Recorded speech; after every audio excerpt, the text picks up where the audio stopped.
तो दोस्तों आज हो गया 25 अगस्त 2021। बिहार समेत देश दुनिया की बड़ी अवतार समाचार लेके आए सिर्फ आपके लिए। चलिए फटाफट खबर शुरू करते हैं। उससे पहले चैनल को अब तक सब्सक्राइब ना किया हो तो फटाफट चैनल को सब्सक्राइब कर दें, लाइक कर दें, शेयर कर दें ताकि इसी तरह की खबर आप हर रोज़ देख सकें। चलिए शुरू करते हैं आज की पहली बड़ी खबर।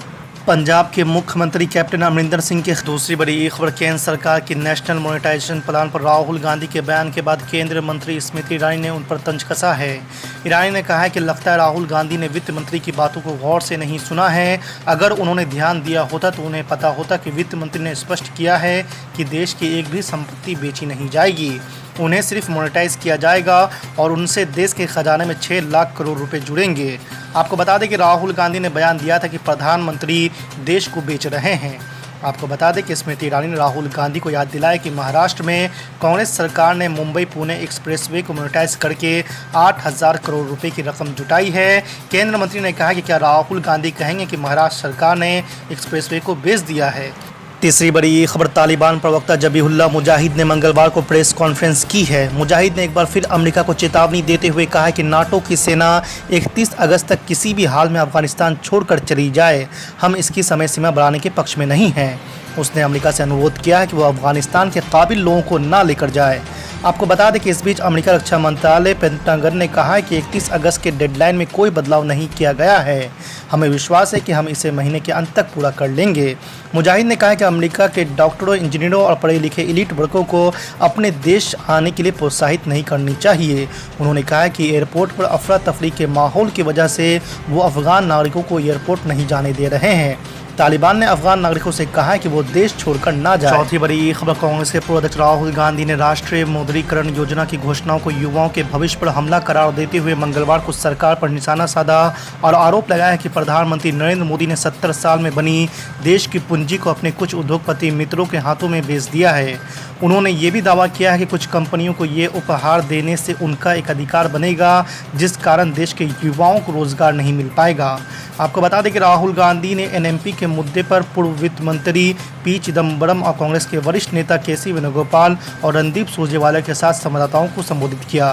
कांग्रेस के पूर्व अध्यक्ष ने कहा कि नरेंद्र मोदी जी और भाजपा का नारा था कि 70 साल में कुछ नहीं हुआ है, लेकिन वित्त मंत्री ने कल 70 साल में जो पूंजी बनी थी उसे बेचने का फैसला किया है। मतलब यह है कि प्रधानमंत्री ने सब कुछ बेच दिया है। उन्होंने एनएमपी का विस्तृत उल्लेख करते हुए कहा है कि इन संपत्तियों को बनाने में 70 साल लगे हैं और इनमें देश की जनता का लाखों करोड़ रुपया लगा है। पांचवी बड़ी खबर। कृषि कानूनों के विरोध में 5 सितंबर को मुजफ्फरनगर में होने वाली किसान महापंचायत की तैयारियां तेज हो गई है। भारतीय किसान यूनियन के नेता और कार्यकर्ता गांव-गांव बैठक करते हुए किसानों को महापंचायत में शामिल होने का निमंत्रण दे रहे हैं।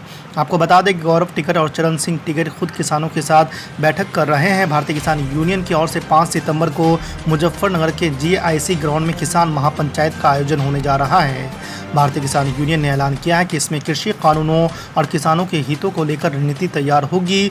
वहीं भारतीय किसान यूनियन के पदाधिकारियों का दावा है कि यह महापंचायत पूरी तरह से गैर राजनीतिक होगी। छठी बड़ी खबर। ऑल इंडिया मंच से इत्तेहादुल मुस्लिमीन के प्रमुख असदुद्दीन ओवैसी ने मध्य प्रदेश के इंदौर में एक चूड़ी विक्रेता की पिटाई के आरोपियों को बचाने का आरोप मध्य प्रदेश सरकार पर लगाया तो गृह मंत्री नरोत्तम मिश्रा ने उन्हें इन मुद्दों पर हस्तक्षेप नहीं करने की नसीहत दे डाली। आपको बता दें कि ओवैसी के एक दिन बाद नरोत्तम मिश्रा ने कहा है कि ओवैसी भाजपा शासित राज्य में इन मुद्दों पर हस्तक्षेप ना करें। ओवैसी ने सोमवार को ट्वीट कर कहा था कि एमपी के गृह मंत्री अपराधियों के पक्ष में बहाने बना रहे हैं। उनके आरोपों पर प्रतिक्रिया देते हुए मिश्रा ने पत्रकारों से कहा, यहाँ किसी को भी सिर उठाने की अनुमति नहीं दी जाएगी और न ही ओवैसी को दुश्मनी फैलाने की अनुमति दी जाएगी। कृपया हस्तक्षेप ना करें, मध्य प्रदेश में विधि का शासन है। नरेंद्र मोदी जी का एक और बीजेपी का एक नारा था, 70 साल में कुछ नहीं हुआ। और कल फाइनेंस मिनिस्टर ने जो भी 70 साल में इस देश की पूंजी बनी थी उसको बेचने का डिसीजन ले लिया है। मतलब प्रधानमंत्री ने सब कुछ बेच दिया। अब मैं ये हिंदुस्तान के युवाओं से कहना चाहता हूं,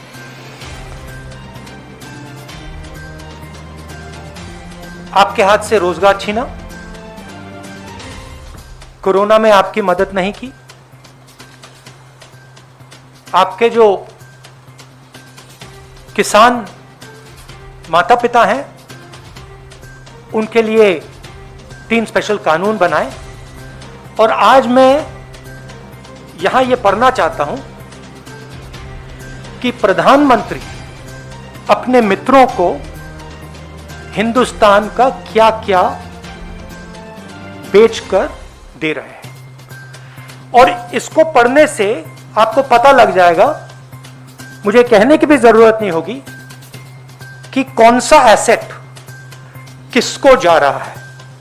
और ये जो सिलेक्शन किया गया है ये किन लोगों के लिए किया गया है और किस प्रकार से उनको फ्री गिफ्ट दिया जा रहा है।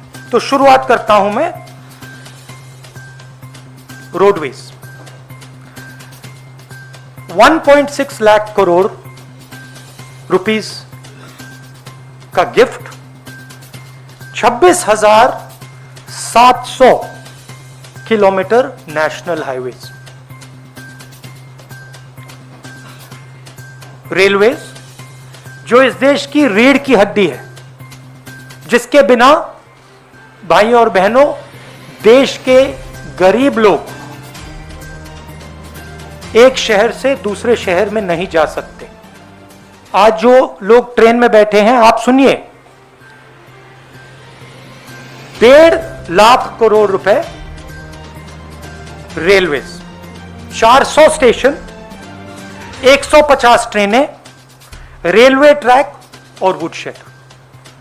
और जो हमारे रेलवेज के एम्प्लॉई हैं, आप भी बात समझ लीजिए, जब ये रेलवे से छीनकर किसी प्राइवेट एंटिटी को दिया जाएगा तो आप समझ लीजिए आपके रोजगार का क्या होने वाला है। मुझे समझाने की जरूरत नहीं है। उसके बाद special gift power transmission, 42,300 circuit kilometres of transmission network. Power generation, 6,000 megawatt hydro solar wind assets from NHPC, NTPC, NLC।